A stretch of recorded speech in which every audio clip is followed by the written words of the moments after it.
CP तभी तक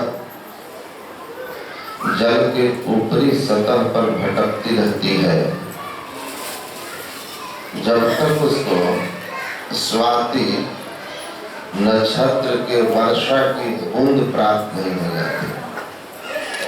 जब स्वाति नक्षत्र के वर्षा की बूंद उसे प्राप्त हो जाती है तब वह अपना मुंह बंद कर देती और समुद्र के अंतस्थल में जाकर बैठ जाती है और मोती निर्माण का कार्य प्रारंभ कर देती है।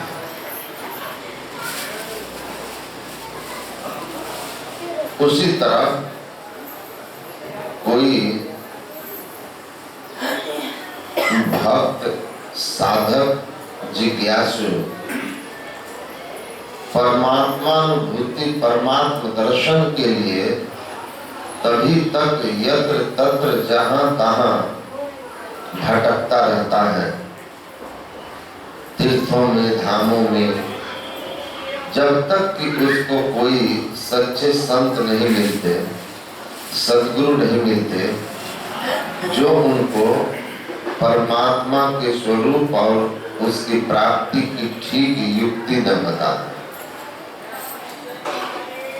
ब्रह्मानंद कहते हैं कि कोई धावत है मथुरा नगरी, कोई जाए बनारस वास करे, जब व्यापक तत्व पहचान लिया तब भ्रम का भंडा फोड़ दिया। ईश्वर के सर्वव्यापक होने का जब बोध हुआ, कहाँ बोध मिला? ऐसी गुरुदेव करी कृपा, मेरे मोह का बंधन तोड़ दिया।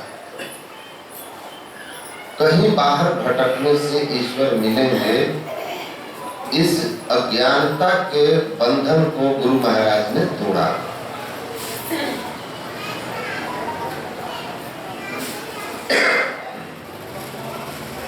रामकृष्ण परमहंस कहते हैं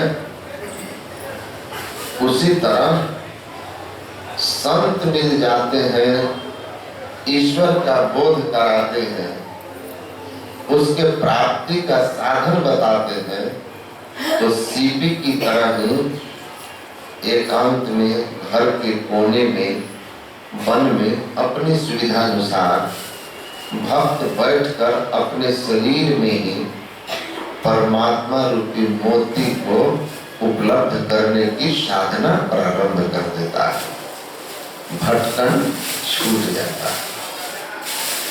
इसलिए ईश्वर का स्वरूप ठीक ठीक जानना चाहिए और ठीक ठीक उसकी साधना की विधि भी समझना चाहिए। ईश्वर है, इस पर पूर्ण विश्वास होना चाहिए। मैं, आप लोग सुन ही रहे, मैं 12 दिनों तक सिंगापुर में था। एक युवक हमसे पूछे कि स्वामी जी, हम लोग व्यस्त रहते हैं, बहुत सारे हमारे जिम्मेवारी है, संसारिक ड्यूटी है हमारी, हम लोग व्यस्त रहते हैं और जमाना विज्ञान का है। विज्ञान का जिनको ज्ञान नहीं है पीछे छूट जा रहे हैं, विकास की दौड़ में पिछड़ जाते हैं। तो हमें क्या करना चाहिए?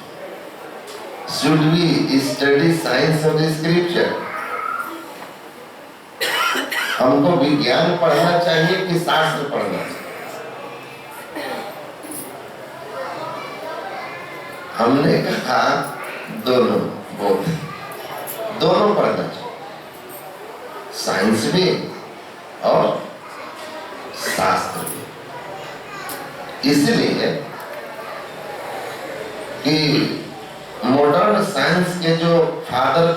जाते हैं, जनक कहे जाते हैं अल्बर्ट आइंस्टीन। उन्होंने कहा है कि science has succeeded in denaturing the platinum atom, but it has no technique to denature the human heart's evil. विज्ञान ने प्लूटोनियम को तोड़कर, परमाणु को तोड़कर, परमाणु ऊर्जा को नियंत्रित कर भौतिक प्रगति का मार्ग प्रशस्त कर दिया। लेकिन अपने अंदर मनुष्य के हृदय में स्थित विकारों को वह नियंत्रित करने की विधि नहीं खोज सका।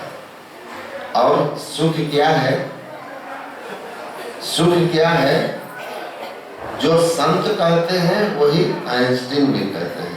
सुख जिसको हम कहते हैं वह कुछ और नहीं बल्कि it is a state where mind is completely tranquilized. मतलब सुख उस स्थिति का नाम है जहाँ पूर्ण शांति है। मन की शांति ही सच्चा सुख है। तो कहते हैं कि विज्ञान परमाणुओं को तो विखंडित कर दिया, उनके ऊर्जा पर नियंत्रण करके भौतिक संसाधन की व्यवस्था कर दिया। Science can give you the comfort but not the happiness. Science आपको कार दे सकता है, सोफा दे सकता है। जो हम लोग कहते हैं ना, पैसे से सोफा खरीद लोगे, पलंग खरीद लोगे, नींद कहां से लाओगे? पैसे से रोटी खरीद लोगे, भूख कहां से लाओगे? तो वो कहते हैं कि भौतिक संसाधन आपको विज्ञान दे सकता है, लेकिन मन की शांति के लिए आपके मनोविकारों से मुक्ति पानी होगी जो आपके हृदय में है। क्योंकि मन के विकार जो है वो हमारे दुख के असली कारण है। काम, बात, कप, लोभ, अपारा, क्रोध, पित्त, नित, छाती, जारा, प्रीति करे जो तीनों भाई, उपजई सन्निपात दुखदाई। एक व्याधि बस नर मरही, ए असाध बहुव्याध, पीड़हि संतत जीव कहत शोक मिलन समा। गोस्वामी जी कहते हैं एक एक मनोविकार, काम, क्रोध, लोभ, मोह, मद, मात्सर्य, ईर्ष्या, द्वेष एक जब प्रकट होता है अपने हृदय में तो हमारे सारे सुख चैन को छीन लेता है। और जिस हृदय में ये सारे के सारे विकार एक साथ विराजमान हो, वो दुनिया की कितनी भी बाहरी सजावट कर ले, लेकिन वह कभी शांति अनुभव कर ही नहीं सकता। तो शांति की अनुभूति के लिए सच्चे अर्थ में जिसको आप सुख कहते हैं, शांतिमय सुख और परिवर्तन शाश्वत सुख, उसकी प्राप्ति बिना शास्त्र ज्ञान के, संतों के ज्ञान के नहीं हो सकता। इसलिए शास्त्र भी पढ़िए। कहा हम लोगों को ईश्वर है, इस पर विज्ञान पढ़ते हैं तो उसमें लगता है कि सब कुछ जो है प्रकृति के नियम से चल रहा है। परमात्मा के होने पर विश्वास नहीं होता।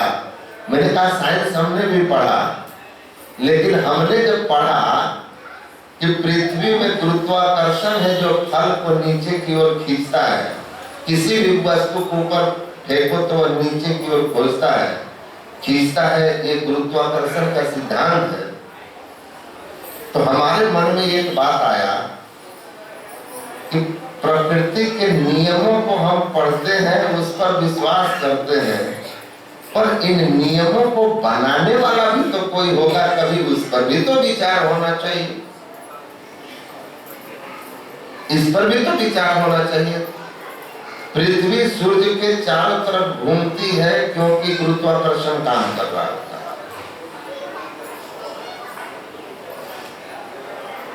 तो फिर पृथ्वी या सूर्य में गुरुत्वाकर्षण का बल दिया कौन? ये बल का सिद्धांत किसने बनाया? उस बनाने वाले पर भी तो विचार होना चाहिए। अपने आप बन गया, अपने आप कैसे बन गया? आइंस्टीन पहले वो भी नास्तिक थे। वो कहते थे सारा संसार जो है हीट और एनर्जी का खेल, बस और कुछ है नहीं इसमें।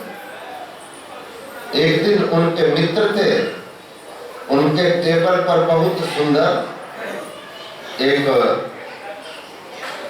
पेंटिंग बना दिया, अब बना करके सजा के रख दिया कई रंगों का।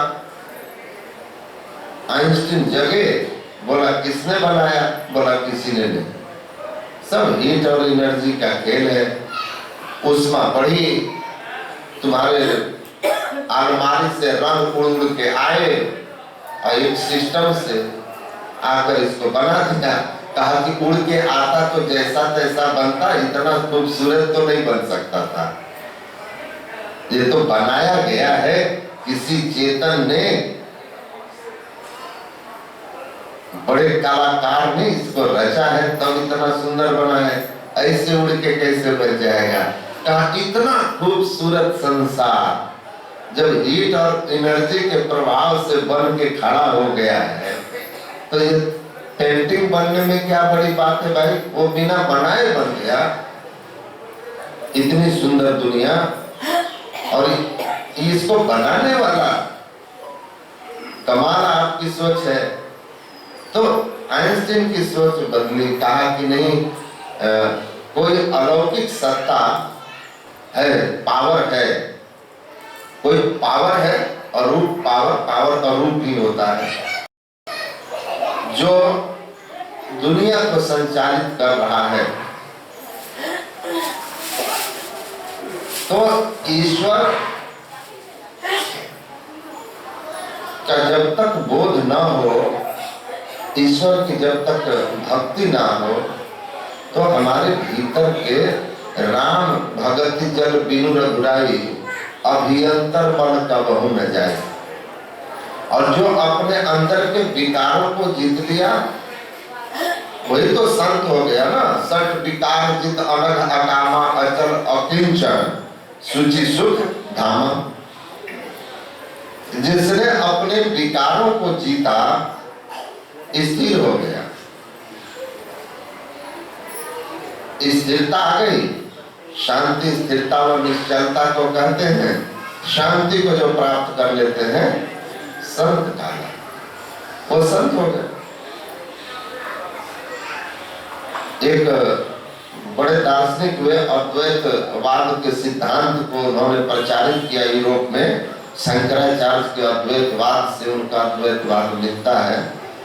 हेगल, उन्होंने लिखा है कि कोई आदमी नास्तिक इसलिए है कि उसको ईश्वर के होने का ठीक ठीक बोध कराने वाला कोई नहीं मिला। ईश्वर के होने का ठीक ठीक बोध कराने वाला कोई नहीं मिला है, तभी तक कोई आदमी नास्तिक है। ईश्वर के होने का ठीक ठीक बोध कराने वाला मिल जाए तो ईश्वर है, इस पर संशय की बात नहीं। तो ईश्वर का कौन बोध है? जिस किसी ने ईश्वर को जाना या अनुभव किया, तो वो तो एक ही बात करते हैं ना, प्रभु वर्णन में आवे नहीं। परमात्मा तो वर्णन में आते नहीं। ईश्वर तो वाणी का विषय है नहीं, कहा सुने की है नहीं। और ईश्वर ऐसा भी नहीं कि आपको दिखाया जा सके कि देखिए तो हेगल ने कहा कि ईश्वर में विश्वास दिला सके। वो कहते हैं जिस ईश्वर ने दुनिया बनाई, किसी प्राणी को बैठ जाइए, एक इंद्रिय दिया, किसी को 2 इंद्रियां दी, किसी को 3 दिया, सबसे श्रेष्ठ मनुष्य को 5 इंद्रियां दी।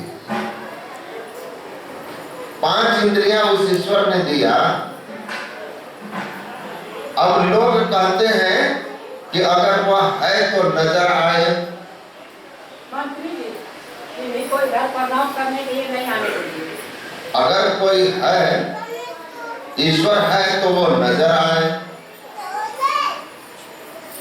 तो वो कहते हैं कि ऐसा तुम क्यों नहीं सोचते हो कि वो है, उसने दुनिया बनाई, लेकिन 5 इंद्रियां दी मनुष्य को सबसे अधिक, लेकिन जिससे वह जाना जा सके वो 6ठी इंद्री हो, जो उसने दी ही ना हो, और दी भी हो तो सामान्य लोगों के बस में है नहीं उसको खोल पाना।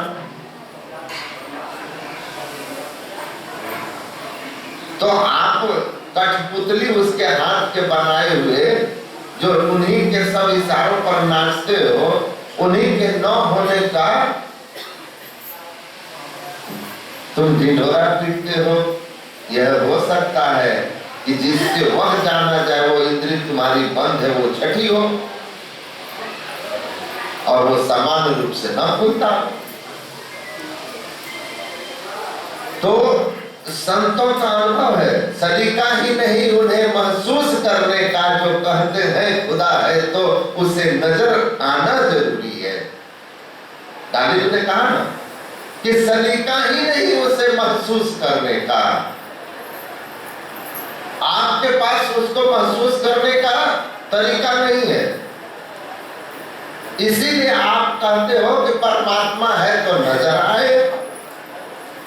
कहते हैं वो इंद्रियों का विषय ही नहीं है। अभी आपने सुना भी कि हमारी जो 14 इंद्रियां हैं, हाथ पैर गुदा लिंग रचना,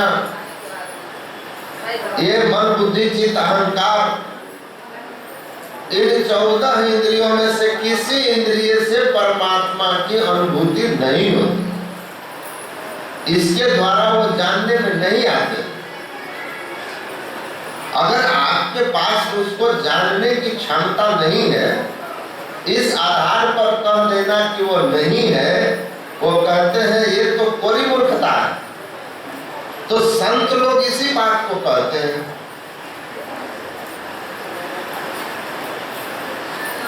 उसको कौन जानेगा?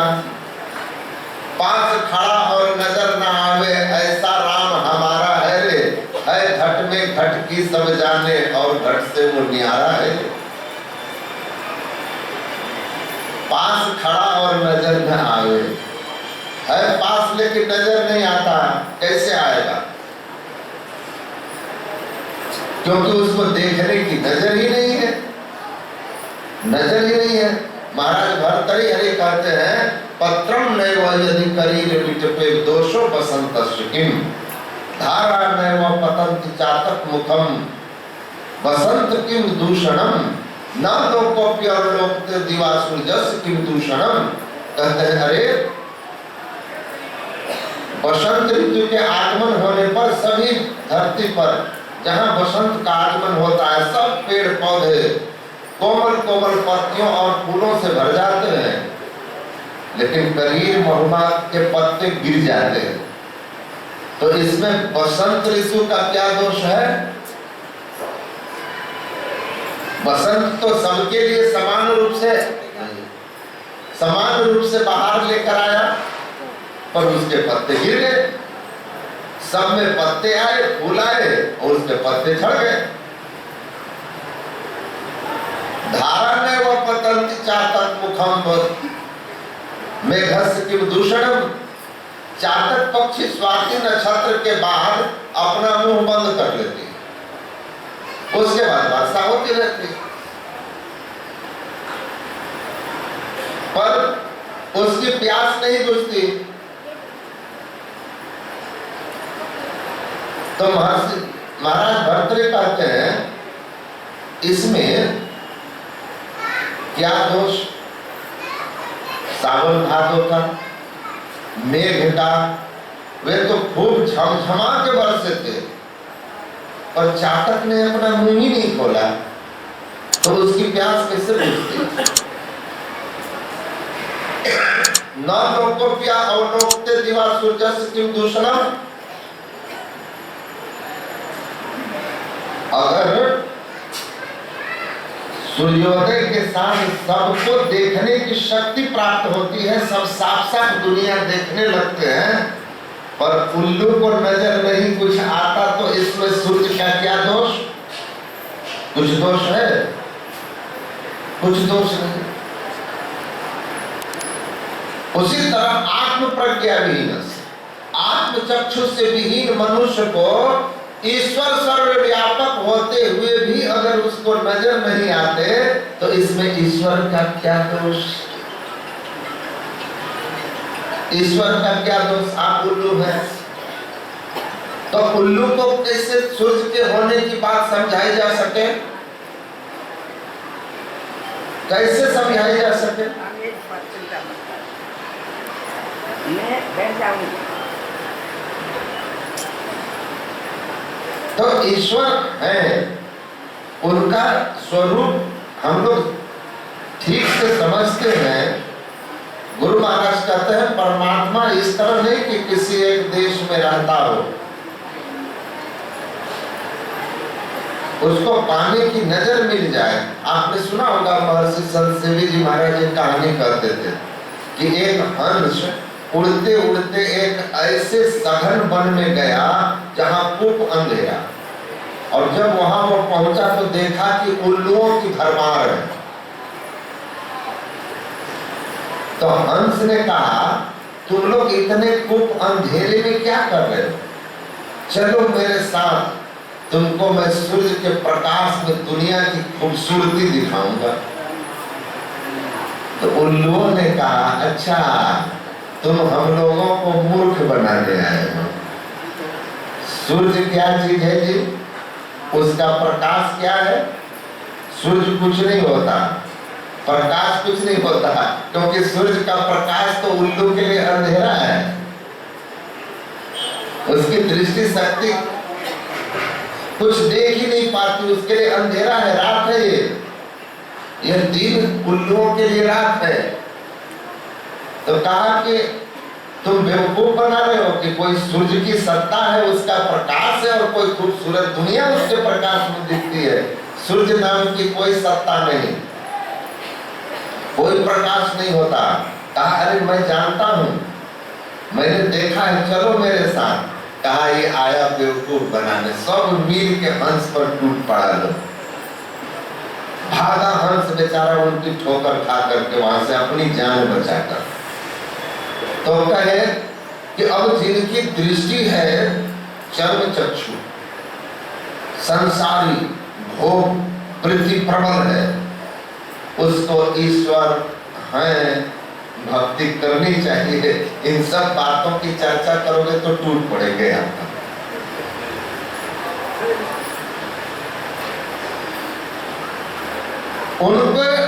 उनका इसमें रुचि नहीं है, बेचारे की क्षमता ही नहीं है, संस्कार ही बड़े छोटे हो गए हैं। तो उल्लू को सूर्य का होने का आप कैसे प्रमाण दोगे? उल्लू की दृष्टि शक्ति हमारी तरह हो जाए तो फिर वह स्वयं सूर्य के होने को जान लेगा, विशेष समझाना नहीं होगा, स्वयं प्रमाण हो जाएगा। तो इसलिए ईश्वर के स्वरूप के संबंध में गुरु महाराज कहते हैं कि ईश्वर कौन? अभी आपने यम नचिकेता के संवाद में भी सुना कि नाय महात्मा प्रवचने लभ्यो न मेधया न बहुना श्रुतेना अमर वैस विवृणते तनु स्वामी तसेस आत्मा विवृणते। मतलब यह परमात्मा आज जो ईश्वर है वह परम तत्व प्रवचन करके उपलब्ध नहीं होते, प्रवचन सुन के भी उपलब्ध नहीं होते, क्योंकि कहा सुनी की है नहीं। ये कहा सुनी का ज्ञान नहीं है, ये तो देखा देखी बात। छोटो पढ़ो न घटी बढ़ी, आप ही सब प्रकाश कह मलुक अनादि हरि, साधन को विश्वास। ये तो साधना करने वाले को विश्वास होता है जब उसकी लीलाओं की अनुभूति होने लगती है।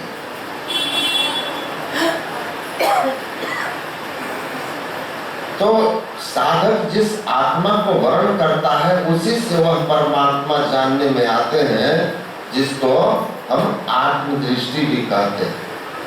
तो परमात्मा स्वरूपता ऐसे है, दृश्य और अदृश्य सब सहित प्रकृति भाव प्रभु में अटहि, प्रभु अटि न सकाहि। जो आप देख रहे हैं यह दृश्यमान जगत है, जो स्थूल दृष्टि से हम देखते हैं। इसके अतिरिक्त एक और दृष्टि है जिस दृष्टि से हम लोगों को अभी परिचय नहीं है, उसको दिव्य दृष्टि कहते हैं।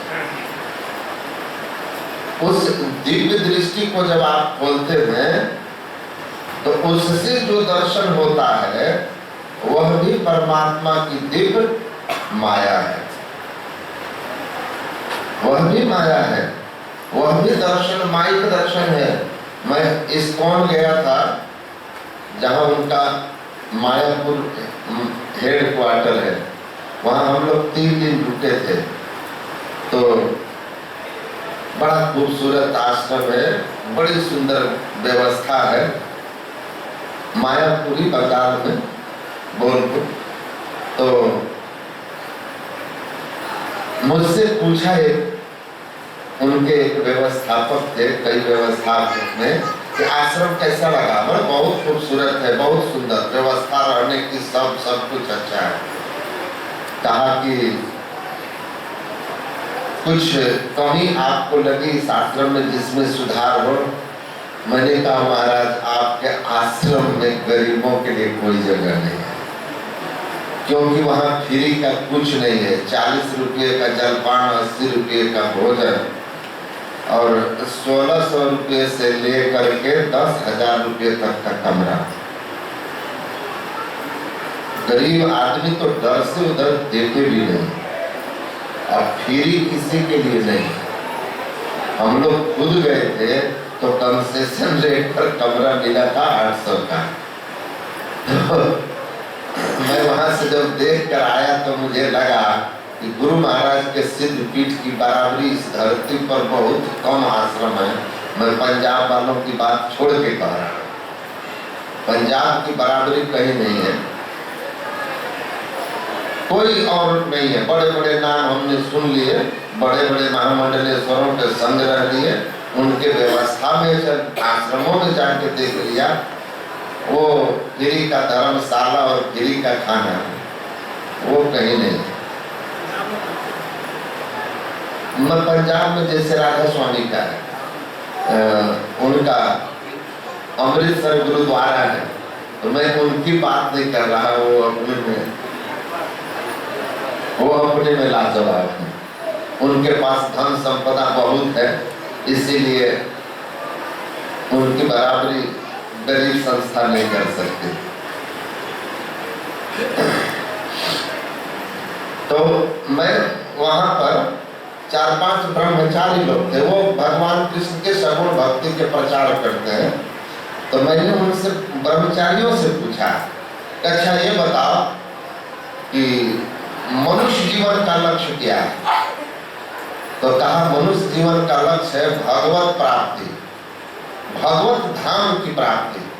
हमने कैसे प्राप्ति होती है भगवान के धाम की? भगवान किसको कहते हैं? बोला कि श्री कृष्णा। हम बोले मुरलीधरी। तो बोला कि हाँ। मैंने कहा उसकी प्राप्ति से उनके धाम की प्राप्ति हो जाएगी? तो बोला हाँ।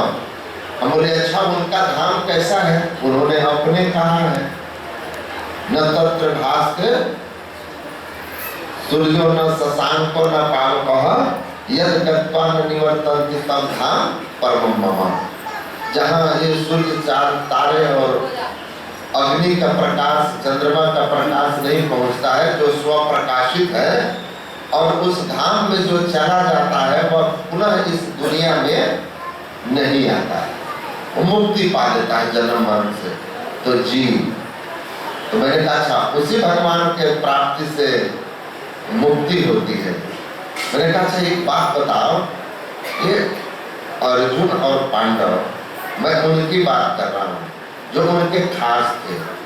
दर्शन तो बहुत किए लेकिन जो उनके खास थे, उनमें भी सबसे खास अर्जुन था, नर नारायण, जिसके रथ के सारथी थे कृष्ण। महाभारत के युद्ध के शुरू में युद्ध के लिए प्रेरित करते हुए उन्होंने उसको यहाँ तक कि दिव्य दृष्टि दे करके अपने विराट रूप का, चतुर्भुज रूप का दर्शन कराया था ना। तो बोला कि हाँ, कृष्ण भगवान का जो साथ में था, तो हाँ, भगवान का विशेष कृपा पात्र था, तो हाँ, भगवान पर भरोसा भी बहुत दृढ़ था कि नारायणी सेना छोड़ करके निहत्था कृष्ण को लिया। तो बोला कि जी, तब तो अर्जुन को मोक्ष होना चाहिए।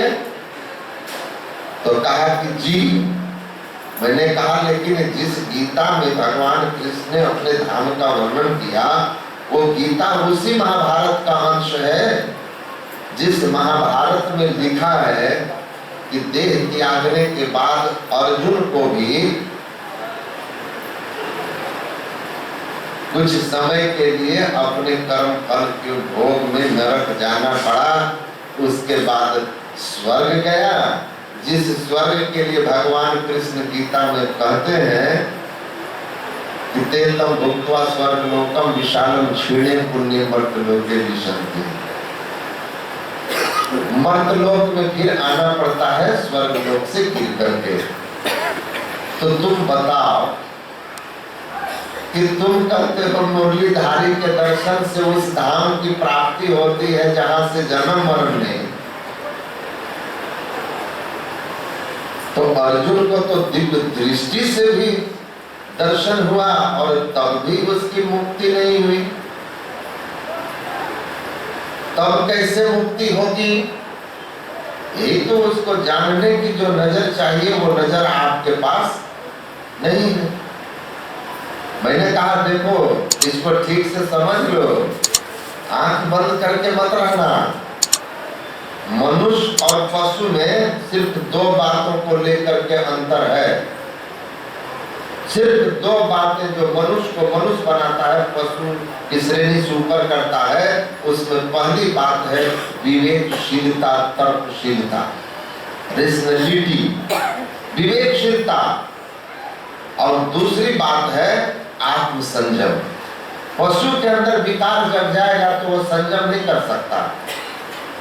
मनुष्य सामाजिक प्राणी है, सामाजिक व्यवस्था के अधीन रहता है, तो उसको अपने विकारों पर संयम भी करना होता है। अगर आप आत्म संयमी नहीं है, विवेकशील नहीं है, तो फिर आप और पशु में कोई अंतर नहीं है। स्वामी विवेकानंद का शिकागो के भाषण में है कि the power of discrimination discriminate between animal and human. मनुष्य की विवेक शक्ति ही पशु से उसको अलग करती है। विवेक शक्ति खत्म हो गई, आप पशु हो गए। विवेक का होना चाहिए, सेल्फ कंट्रोल होना चाहिए। तो मैंने कहा तर्क करो, पूछो, शास्त्र की बात के अनुकूल क्यों नहीं है? शास्त्र का वाक, हमारे परमाराध्य सदगुरु महर्षि महर्षि महाराज ने कहा है, शास्त्र का वाक, गुरु का वाक और तुम्हारा विवेक, तीनों जब एक लाइन में आ जाए, पैरेलल हो जाए, एक स्तर पर मिल जाए, तब वहां आंख बंद करके विश्वास करना चाहिए, वरना अंधी श्रद्धा गड्ढे में ले जाती है। अंधी श्रद्धा गड्ढे में ले जाती है। तो मैंने कहा आंख खोल कर देखो कि उसको मुक्ति क्या, नरक भी देखना पड़ा कर्मफल के अनुसार, स्वर्ग गया जहां से पतन। तो मेरे गुरु महाराज ने साफ साफ कहा है कि मेधा मन संग जेते दर्शन, मेधा मन संग जेते पर्सन, दिव्य दृष्टि हुसे जो दर्शन, दिव्य अंग का हु जो पर्सन, सब माया में दर्शन पर्सन।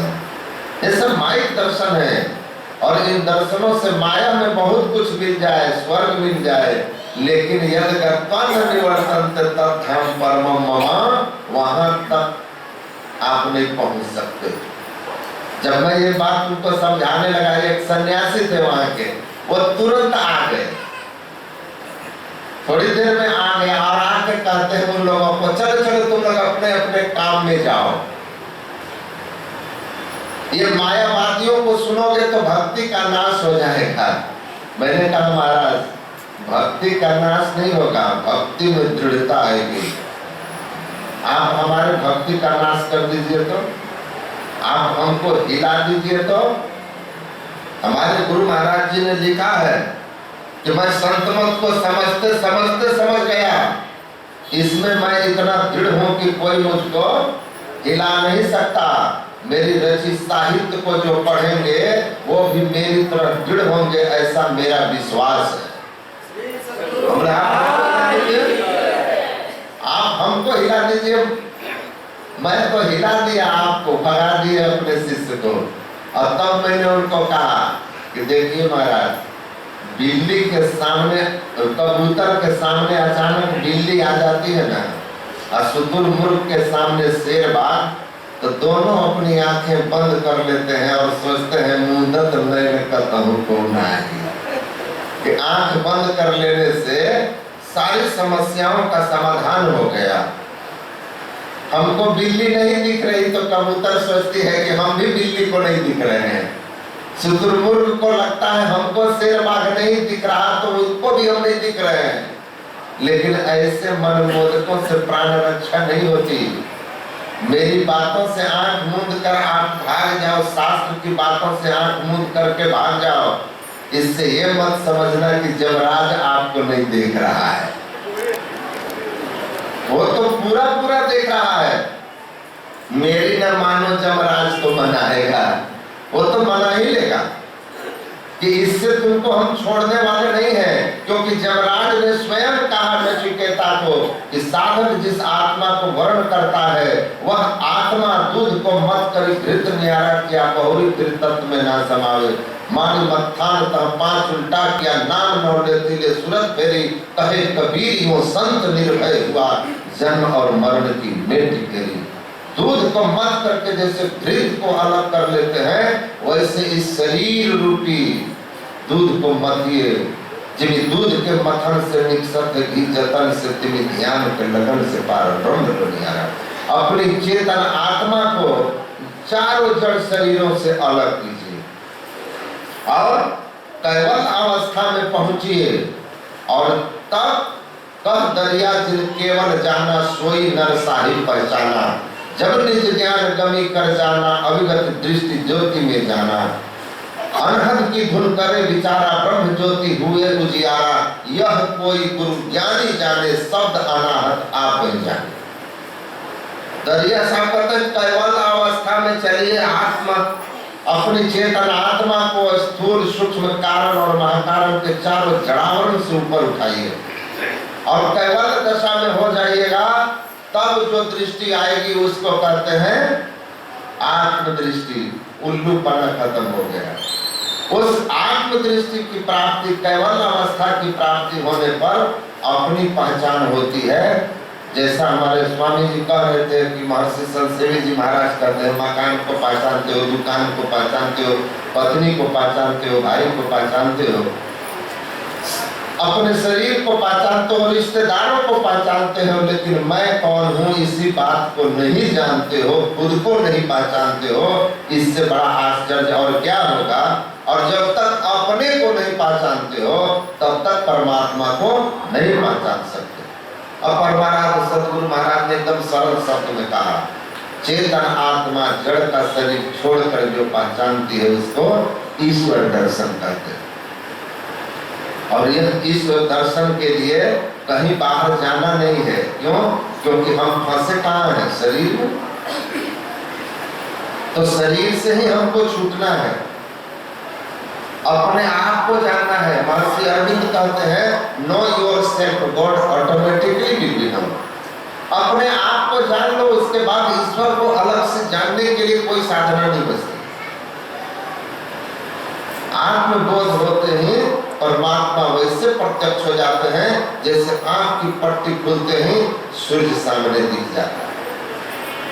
पट्टी खोलना तो आत्मबोध कीजिए, वह ईश्वर तो सब जगह। एको देव सर्वभूतेषु गूढ़ः सर्वव्यापी सर्वभूतांतरात्मा कर्माध्यक्ष सर्वभूतादिवास साक्षी चेतो केवलो निर्गुणस्य।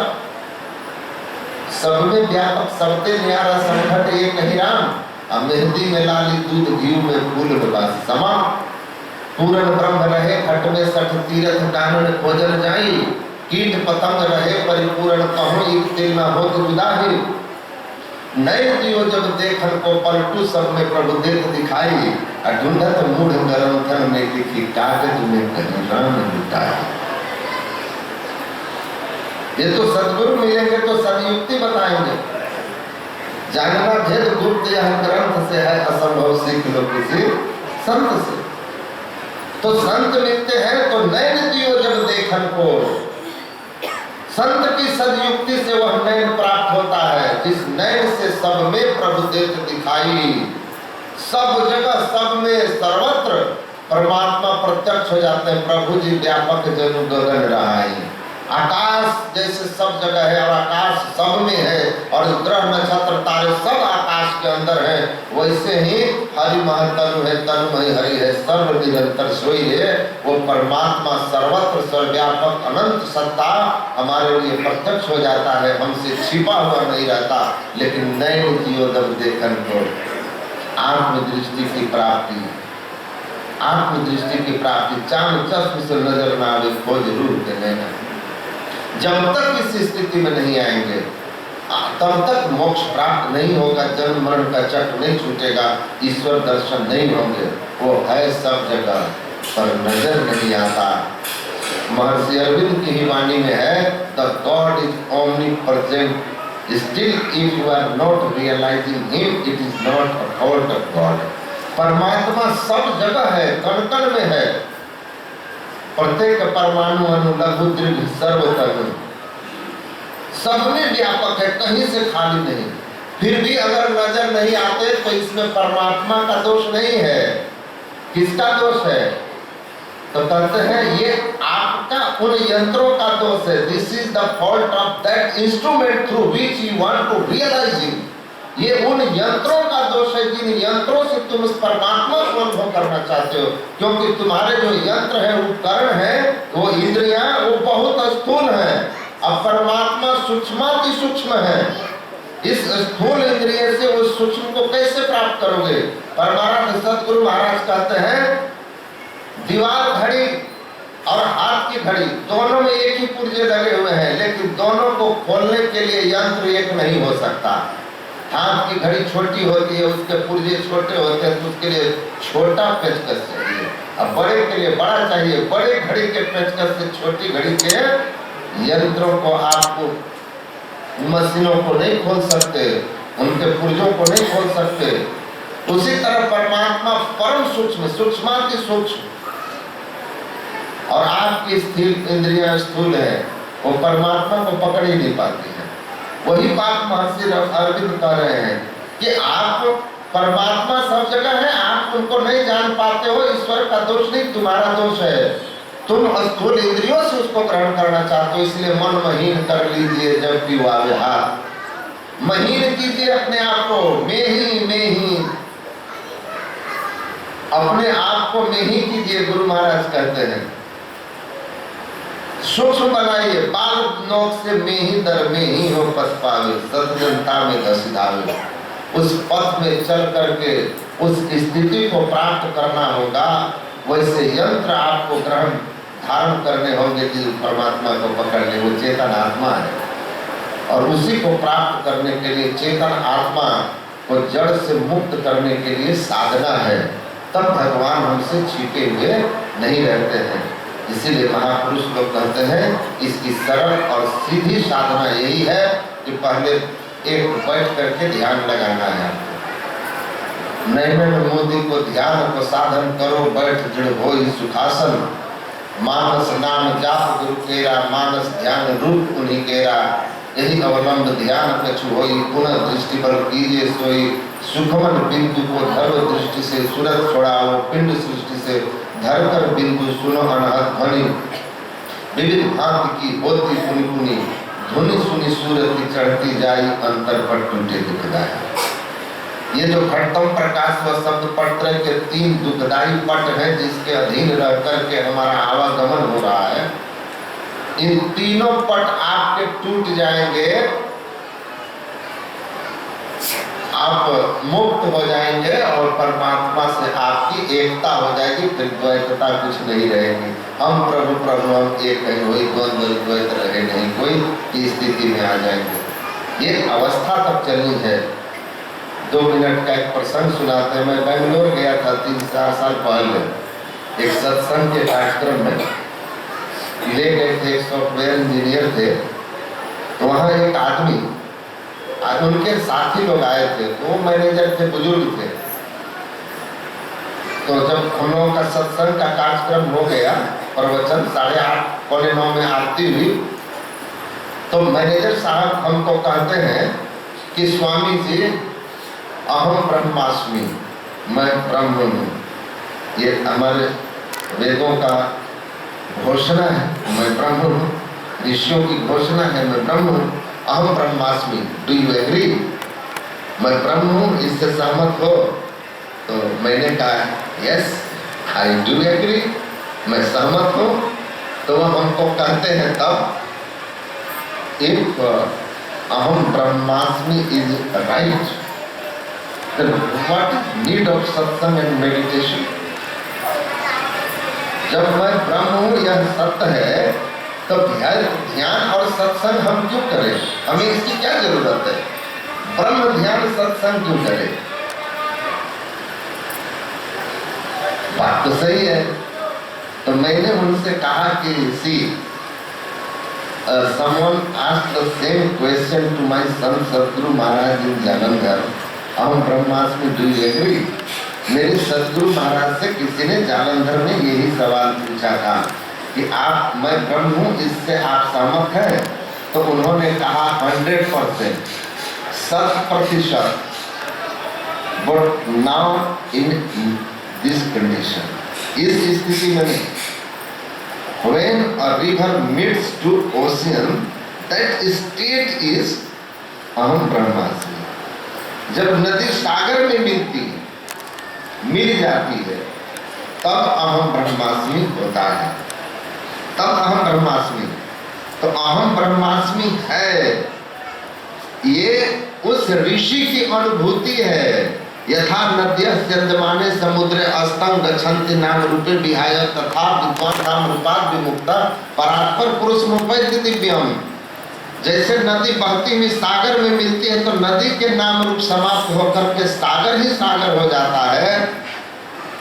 उस तरह से जब विद्वान ज्ञानी साधक भक्त अंतर साधन करता हुआ अपने इस शरीर के मैं होने के व्यक्तित्व से, जो उसका व्यक्तिगत एक एग्जिस्टेंस है, इससे परे हो जाता और परमात्मा में जाकर के मिल जाता, उस समय वह अहम ब्रह्मास्मि को अनुभव करता है। ये पूर्ण समाधि में पहुंचे हुए महापुरुष की अनुभूति है। और वह कहता है मैं ब्रह्म हूँ। अभी हम ब्रह्म नहीं है, अभी तो हम माया इतना आप कह जान कहिए सो जीव। हम तो अभी जीव है भाई, करता हूँ, भोगता हूँ, जन्मता हूँ, मरता हूँ। ये जीव दशा है हमारी। प्रकृति के 3 गुण के अधीन है हम। पुरुषो प्रकृति ही भूमिते प्रकृति जन्म गुणान कारण गुण संगस्तो जन्म। भगवान कृष्ण कहते हैं सरस्वत जोनि जन्मसु, कि जब तक 3 गुणों के प्रभाव में हो, तब तक आप जन्म मरण के चक्र में ऊंच नीच जोनियों में आने जाने का दुख भोगोगे। प्रकृति के 3 गुण का पसार कहाँ तक है? साम्यावस्था धार्मिक गुण प्रकृति महाकारण। खबर गुफा को पार कर जाइए तब चेतन मंडल में आत्मज्ञान होता है और तब आत्म दृष्टि से परमात्मा का ज्ञान होता है और तब वहां से भी सूरत आगे सारस्वत के सहारे पड़ती हुई परमात्मा में केंद्रित होकर हम प्रभु हम एक नहीं होई की घटना होती है, पूर्णता होती है साधना की। तो मैं उनको कहा कि ये इस स्थिति में नहीं है, ये ऋषि का अनुभव है, ये किसी ऋषि का अनुभव है। कबीरा को जानिया, जब जानिया तब मनमानिया लोग ना पतीजे तो क्या कीजिए। कबीर की अनुभूति है, में ही जो अनुभव ज्ञान हो अनुमान क्या करे। ये अनुभव है, पूर्ण समाधि की अनुभूति है।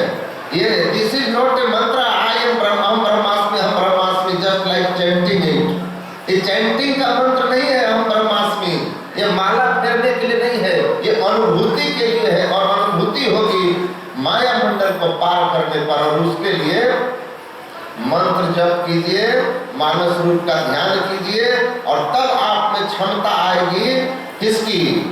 गगन में आवाज होती झीनी, सुनता है कोई गुरु ज्ञानी, गगन में आवाज होती झीनी, पहले बिंदु पहले नाद होता बिंदु से, फिर जमाया पानी और सब घट पूर्ण पूर्ण रहा है। सबके भीतर में वह पूर्ण पुरुष परमात्मा प्रत्यक्ष हो जाएंगे, सब जगह है, सब में है। ये तब होगा जो गुरु आप मानस जब मानस ध्यान में पूर्ण हो जाओगे तब गगन में आवाज होती झीनी। ये गगन बाहर का नहीं, अंतराकाश के गगन में तब जब पहले नाद होता बिंदु से, पहले बिंदु पर दृष्टि एकाग्र हो जाए। ज्योति योग की साधना करके, दृष्टि योग की साधना करके युगल दृष्टि की धारे जब एक होगी तब बिंद में नाद का मेला उलटी के खेल खेला। बीजाक्षरम परम बिंदु नादम तस्योपरि स्थितम सशब्दम चाक्षर छीने निसर्गम परम। तब नादानुसंधान की क्रिया होती है जिससे विभिन्न मंडल के केंद्रीय नादों को गुरु की युक्ति से सुनते हुए अंत में सार ध्वनि को ग्रहण करता है और नाद से नादों में चली करो प्रणव सत ध्वनि धार, एक ओम सतनाम ध्वनि धरी में ही हो पार। वो सत शब्द पकड़ में आता है जिसको पकड़ करके सत शब्द धर कर चल मिलन आवरण सारे पार में परमात्मा से मिल जाते हैं। और तब निज में तुम में भेद, तुम में निज में भेद बुद्धि को जो सकते हैं मिटा, वह तुम्हें तुम वही में ही प्रश्न पूरी रहते नहीं। विद्यते हृदय ग्रंथि सिद्ध्यन्ते सर्व संशया क्षीयन्ते चास कर्माणि तस्मिन् दृष्टि पारंगते। उस परे से परे परमात्मा को देख लेते हैं, आत्मदृष्टि खुलती है, परमात्मा और हम में भेद बुद्धि खत्म, अहम ब्रह्मास्मि ये स्थिति प्राप्त हो जाती है। तो अहम ब्रह्मास्मि अनुभूति है जो अंतर साधन करके होता है, यह मंत्र नहीं है। ये कोई जो संतत्व की स्थिति प्राप्त किए हैं वो अहम ब्रह्मास्मि में पहुंचे हैं, इसीलिए संत भगवंत में अंतर नहीं कहा गया है। बोलिए श्री सद्गुरु।